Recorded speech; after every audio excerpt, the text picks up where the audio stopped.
The biggest cost in many organizations isn't a bad decision. It's actually no decision.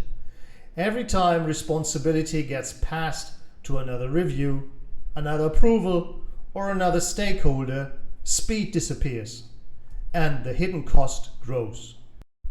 This is where process-first leadership begins. Before we ask how technology or AI can transform our business, we first need to understand the processes that create today's results. Because technology can accelerate a good process, but it can also accelerate waste inside a broken one.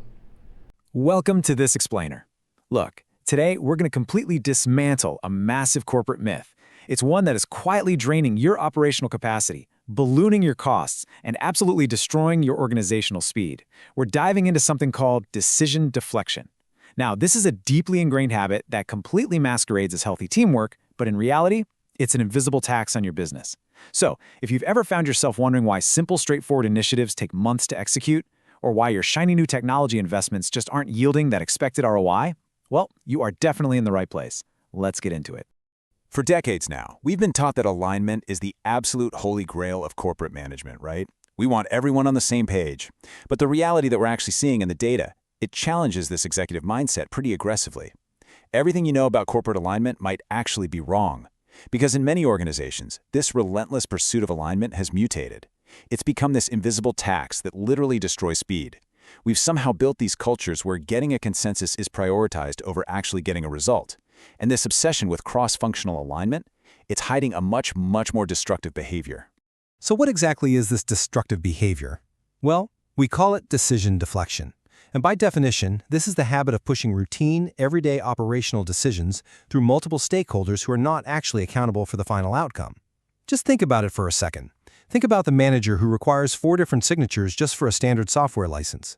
Or maybe a department that forces a committee review for a totally routine customer refund. Leadership often mistakenly views this as healthy collaboration, or, being thorough, but it isn't. It's an invisible organizational tax. It's really just a bureaucratic protection mechanism where employees diffuse responsibility. That way, if something goes wrong, the blame is shared.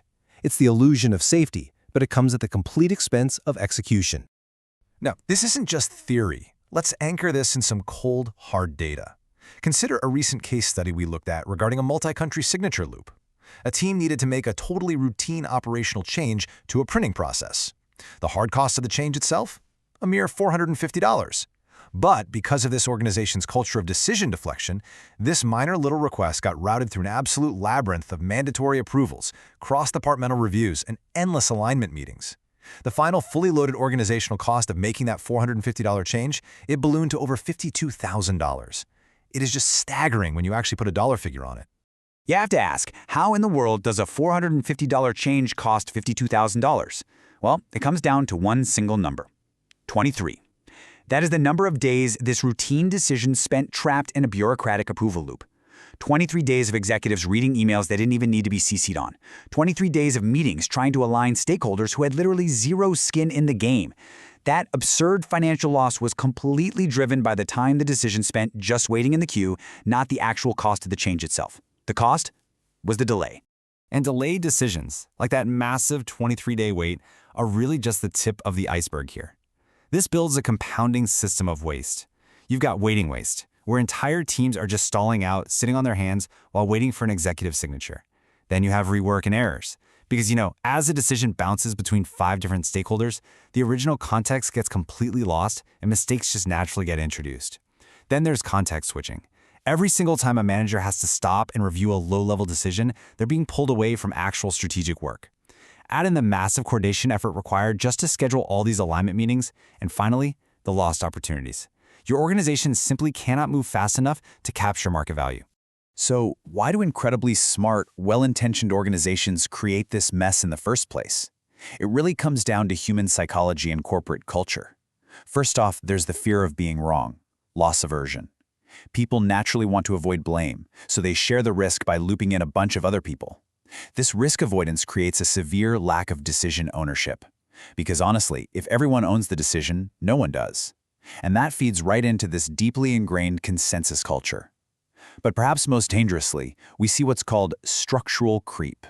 This happens when a company makes a rare, isolated mistake, and as a knee-jerk reaction, leadership permanently adds 3 new layers of approval to ensure it never happens again. Over time, these approval layers just accumulate like barnacles on a ship, and they drag your operational velocity right to a halt. Interestingly, we can map these modern digital headaches directly to classical lean manufacturing wastes. Look at how perfectly they translate.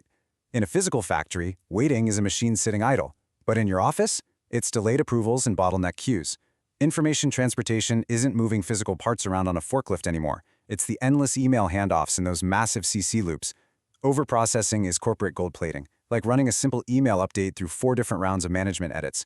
And motion waste? That's your employees constantly switching between 5 different software systems just to find the context they need to approve one single request.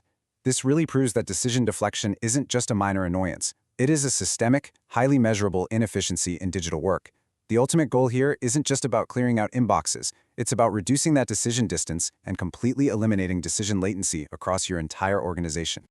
So right about now, you might be thinking, okay, we'll just buy an AI tool to fix all this.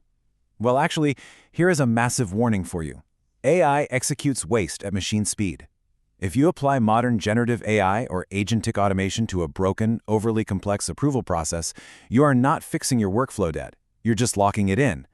Automating a bad process simply means you are now producing inefficiencies, redundant checks, and overprocessing way faster and cheaper than ever before. You're effectively pouring concrete right over your structural creep, making the underlying process vastly more difficult and expensive to modify later on. And this leads us to a pretty fundamental rule for the future of work. AI should support ownership, not replace it. Having an AI tool generate 50 more dashboards, summarize endless email chains, and draft huge reports does absolutely nothing to create better decisions if human accountability is missing from the workflow. Better information just does not equal better decisions without accountability. Think about it. Traditional software waits for a human to click a button, but agentic AI, it takes action on its own. If you haven't explicitly defined exactly which human owns the outcome of that AI's action, you don't have a technical bug. You have an ownership failure dressed up as a technical bug. Because accountability that is shared across a team or handed off to an AI is accountability that nobody actually feels. Okay, so how do we actually fix this today? Here is your executive playbook. 5 highly practical leadership actions. Step 1. Clarify decision ownership. You need to assign exactly one single accountable person per workflow, not a committee, one person. Step 2. Define approval thresholds, or what we call speed gate rules. Grant your frontline actors autonomous authority for routine, low-risk transactions, like just automatically approve any refund under $50. Step 3. Radically remove unnecessary reviewers. If a stakeholder's input doesn't actually change the outcome, they should not be in the loop, period. Step 4. Measure decision cycle time. Start tracking the elapsed time from the initial request to completion. And finally, Step 5. Review these approval processes quarterly. Implement a sunset registry to routinely kill off redundant data entry forms, outdated policy sign-offs, and totally useless recurring meetings. When you go back and look at your own internal operations tomorrow, I want you to ask yourself a really provocative question. The real question is not whether more people should be involved in a decision. The real question is whether they create value or simply create delay. Seriously, I challenge you to look at your calendar tomorrow. Look at the CC line on your emails. Are the people looped into these decisions fundamentally altering the outcome for the better? Or are they just acting as really expensive toll booths on the highway of your organization's execution? Because the ultimate takeaway here is this: the fastest organizations are not necessarily the ones with the smartest people. They are the ones that ruthlessly remove friction between decision and action. We have to stop rewarding managers for accumulating huge headcounts and building these complex approval layers. We need to start rewarding them for the complexity they eliminate. It is time to clear out that structural creep, tear down those bureaucratic protection mechanisms, and really reclaim your operational velocity.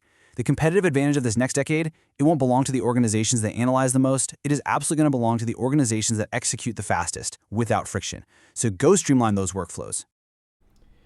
If there's one idea I would like you to take away from this discussion, it is this. The biggest cost of decision deflection is not slower approvals, it's slower leadership. Every time a routine decision is pushed to another meeting, another stakeholder, or another approval layer, the organization pays a hidden tax. Customers wait longer, teams lose momentum, and opportunities disappear. Lean organizations understand that speed is not created by working harder. Speed is created by removing unnecessary friction between decision and action. As a leader, ask yourself a simple question. Am I creating clarity and ownership, or am I creating another layer of delay? Because the fastest organizations are not the ones with the smartest people. They are the ones that empower people to make decisions and move forward. And that is where better leadership begins.